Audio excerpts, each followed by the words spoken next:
Hey guys, welcome to our Pizza Story podcast. We have a really special podcast today with Hammerbacher Kitchen, and we have Paul Erbacher and Kyle Quirk, and they're actually going to be cooking here right in front of us and getting some stuff ready for baking. So, guys, thank you so much for being on my podcast. How are you doing? Great. How are you? I'm great. I'm so happy to see this. So, what are we making here today? Go ahead. This is our 000 pizza dough. We do the 12-inch pizzas and the 18-inch pizzas. But yeah, we're just scaling out right here, and I'm going to be shaping and setting the doughs up in the dough forms here. I love it. All right, so tell me about Hammerbacher, how you guys got started. Well, Kyle's an addition. My wife and I are the ones that started Hammerbacher about 8 years ago. Mm-hmm. And we've done everything else in the industry. And so we thought it'd be fun to open a bakery. So we took a couple of opportunities at some farmers markets, started working out a couple other kitchens, created enough of a brand and enough of a following that we thought we could go ahead and execute it full time. And we eventually found this space set up in the current configuration, which is a little bit unique. It's more of a kitchen than a bakery, so it has a lot of versatility built into it. Mm-hmm. And we've been doing that for almost 9 years now. Wow, that's great. I found out about you guys through Reed's Farm because I would go out to Reed's Farm and I had your bread and it was absolutely amazing. Thank you. Yeah, sure. So can you tell me a little bit about your pizza? Well, so the program that Kyle's heading up now was just an opportunity for him to continue his experience and his growth in the industry. I certainly feel I worked at the culinary college for a little while, and I really felt as though there was a dearth of opportunities for young cooks to really get out there and sort of embrace the industry in a meaningful way. I mean, there's plenty of jobs for them to be had. I guess there's plenty of experience to be had, but a lot of that experience tends to be a bit more pre-programmed, pretty canned. So whenever we started building out our business in a way that we could start hiring in more people, we always took it as a mission to make sure that as we grew the talent, that we grew their opportunities. So one day Kyle was saying that, because of his preference for pizza, all things pizza, that he'd like to do a pizza program. And I said, well, if you can build a program, do all the costing, figure out the nuts and bolts and how it's going to work inside the space, we'll go ahead and sponsor the program. So he took it on, developed up the program to a point where we felt we were comfortable enough releasing it to the public. Yeah. And let him have at it. No, that's awesome. Now, how long has the pizza program been going for you guys? We've done it off and on for a few years. 12. Okay. We've done it off and on for a few years, but he's really sort of taken it over here. I've done it full time. 2 months? Yeah, about 2 months. At least. Okay. That's awesome. And what kind of pizza would you describe your pizza as? Good. Good. Delicious. Yeah. The pizza that we would want to eat. Yeah. Really. I mean, we don't necessarily ascribe to that any particular trend or type. I know a lot of people tend to be a little bit specific, maybe obsessive even. But authenticity comes from the individual, not necessarily from the brand or from the recipe. Yep. So we're authentic in the way we make pizza, but we just make pizza the way that we enjoy making pizza. We don't really try to be anything other than just good. I love that because it's almost like you guys have like the Hammerbacher pizza style that is unlike any other style of pizza that you could have anywhere else. Yeah, I mean, basically it's necessity. We don't have a lot of interesting equipment or fancy names or try to deploy too much in the way of, I guess, artisan craftsmanship. Yeah. Whatever that might mean. We instead just try to make something that we truly enjoy, and then we try to convince enough people that they should enjoy it too. And so I think we succeed at that. That's what we've done with the bakery, and I think that's kind of true to our brand. So that's always been the intention with everything that we do around here is just keep it true to brand and love what you do. Yeah, I absolutely love that. Things change here a lot. and that's something that we really love. But it keeps things exciting, and no matter what it is that we're doing, pizza, barbecue, dinners, we just try to make it as best we can. Yeah, yeah, absolutely. Now, I love talking about food and I love talking about menus. So let's talk about the types of pizzas that you guys have, like as far as toppings and if you make the same ones or if you make different ones based on seasonal ingredients. I really want to hear more about your menu. Well, I think our menu right now is extremely fundamental. It's one of those things. If you go to an ice cream store, I think you should always get vanilla. If you go to a pizza shop, you should always get cheese. I agree. Because they can't do those fundamentals right. Why are you going to try and messing around with something that's a little bit more expensive, possibly not executed properly? It's not cared for in the right way. So we try to keep things pretty basic initially.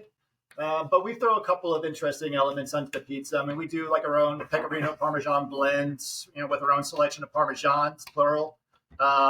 We do this little sort of variation on chili crack, using Calabrian chilies for the pepperoni. We try to find, not necessarily an expensive, high-end pepperoni. We find a good quality pepperoni, something that tastes quintessentially pepperoni pizza.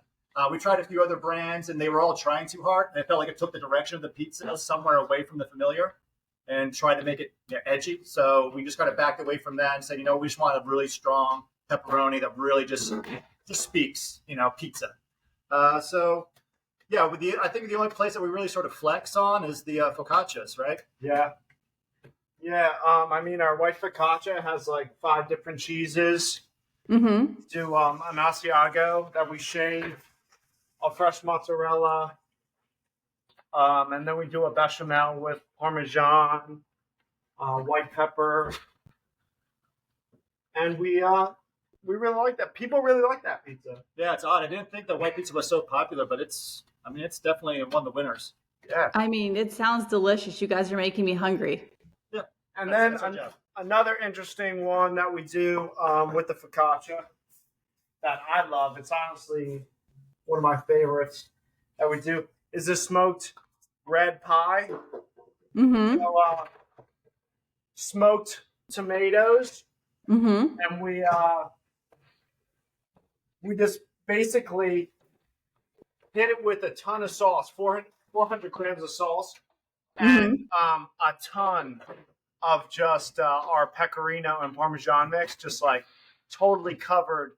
All that sauce soaks up the cheese and creates like a little nice concoction on top. Yeah, it's great. It creates a nice contrast between the crispiness of the base and then sort of like the soft doughiness of the actual crust on top, and then the tomato sauce with the light amount of smoke on it. And then the pecorino. I don't know. It just really works. I mean, some people don't like a heavily sauced pizza, and I don't know if I would go so far as to say it's heavily sauced, but it's decently sauced. Mm-hmm. And I think this. I don't know. It just has a good balance to it. So it's a sleeper for us, but I really think it's a very enjoyable pie. Wow, that sounds so good.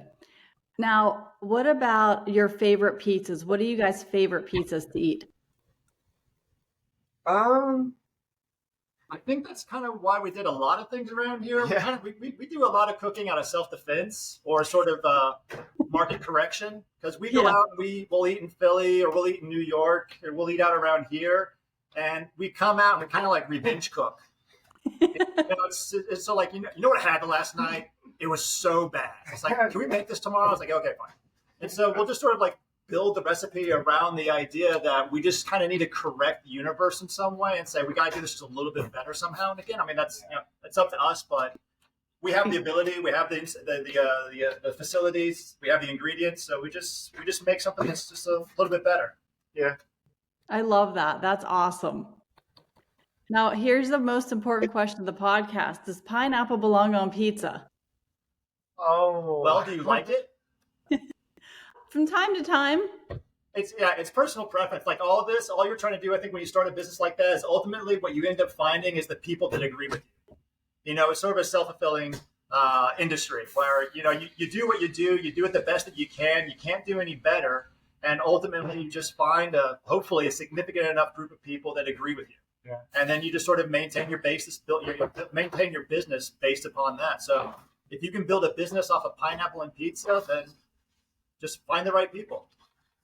Yeah. And I think if the flavors gel, go with it. Yeah. Be interesting.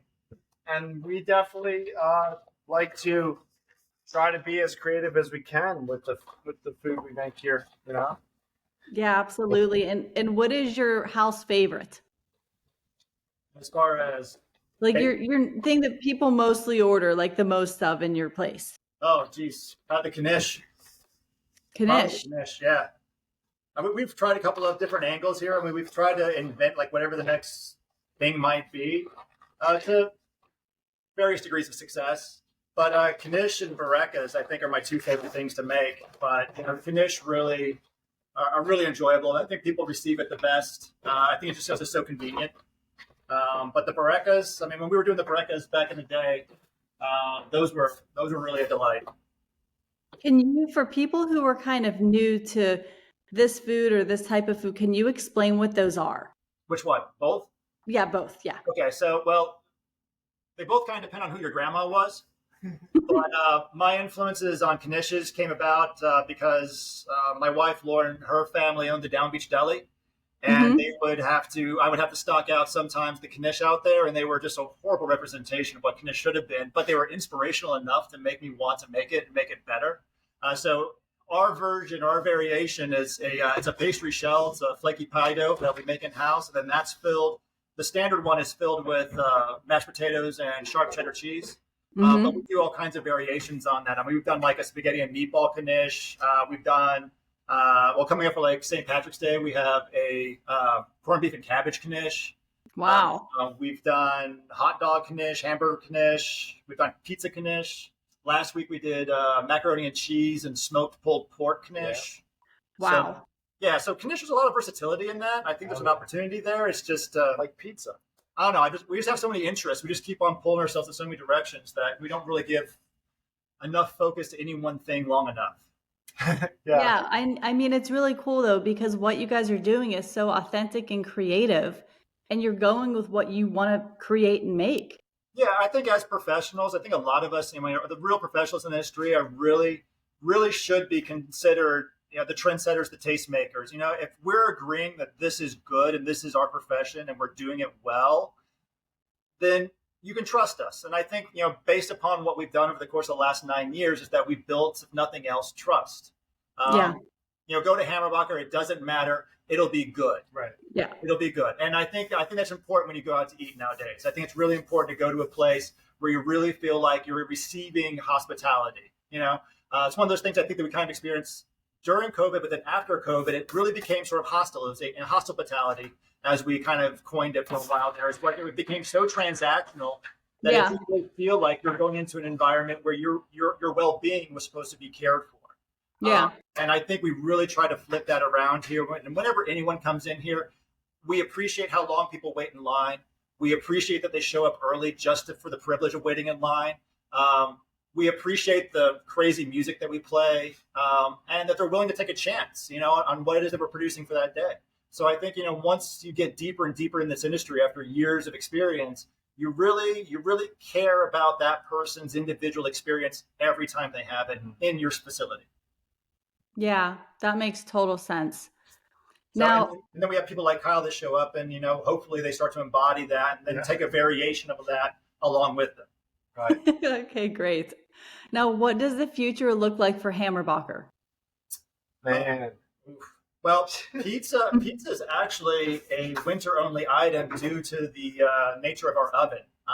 It's a furnace, and so I don't see us rolling with that 650-degree oven come July.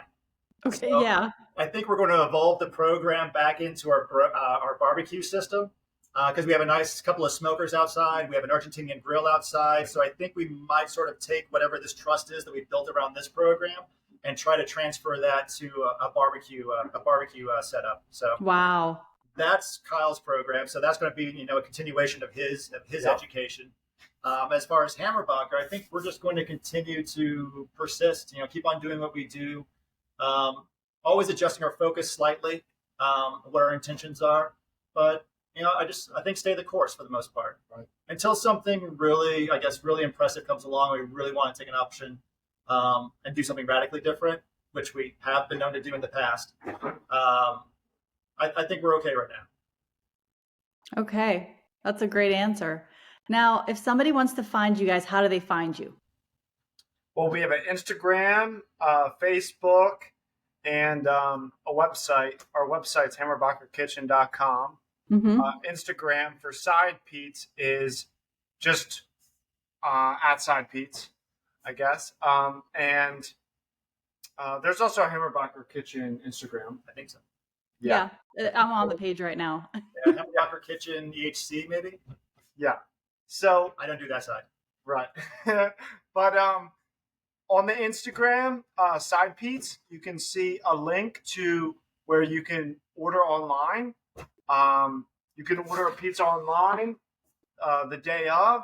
Place the order, whatever pizza you want. You can see the inventory that we have, and that way we'll be able to hold that pizza for you and have it ready right when you come.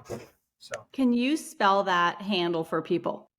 SIDE Mm-hmm. PIETZ. Okay, perfect. Side Pete's. Okay, guys, so go ahead and follow them at Side Pete's for Instagram. Instagram, right. Yeah. Or at Hammerbacher Kitchen. You can follow them both. The pizza looks absolutely amazing. I Thank see you you. guys have the bucket pepperonis. Yeah. So that's we tried a couple, like we said, and I think that worked. It's familiar, it's comfortable, and we do our little chili crisp boil and to bring that flavor up. Yeah, So, cooked perfectly. If you look at the crust, and I mean, it just looks absolutely amazing. And I will tell you, I've had your bread many times, but I moved back down to Tampa before I had your pizza. But my brother and his family, I think they come in and have your pizza like every week because I Yeah. know their little baby. oh, Yeah, they He's made always eating your pizza crust. Yeah. we love when they come and pull up the stroller and Yeah. have a little pizza party. I love that. Yeah. Yeah. The little guys, he's always chewing on your pizza crust like every time I see a video. 2 biscuits. Yeah. Exactly. All right, guys, is there anything else that you want people to know about what you're doing or about Hammerbacher? I think we pretty much covered it. Yeah. It just really just comes down to eat what you like, eat Right. local, support your small business. I mean, and there's so many of us out there right now that are just trying so hard, and we're not big industry. We're not a massive commodity. We're small groups of people who are trying to do their best to make the best product for you. So I think if you just keep on going out there, keep on supporting, and understand that not every day is going to be exactly how we want it to be, and may not be exactly how you want it to be. Just make your opinion known at that time. Give them the opportunity to make the correction in the moment. But if everything's right and everything's great, then just get on and just have a great time. This is a great industry. I think there's a lot of opportunity. It brings so many people happiness and so many people together that we just need small people like us just to keep on doing what we're doing, and we need people to enjoy it. Yeah, I agree with you. We need to support local, support small family-owned businesses. My grandfather started a pizzeria in 1960. It's still open today. It's still family-owned, and it's from the local community and local people supporting. And this is really a labor of love. Right. And I can see you guys are just very dedicated to this and really are doing it for the right purpose, which is amazing. I hope going forward that there's still small businesses that can say the same thing that you just said, that there will be legacy businesses in the future that started like in 2010, and here it is 2070, and they're still going strong. Right. That would be something, I think.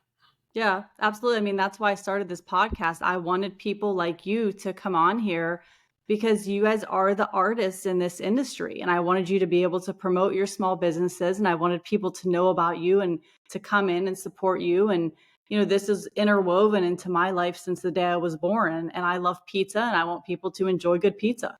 Right. The new legacy creators. That's right. Guys, thank you so much. I loved having you on, and I can't wait for your episode to come out. Thank you. Thank you.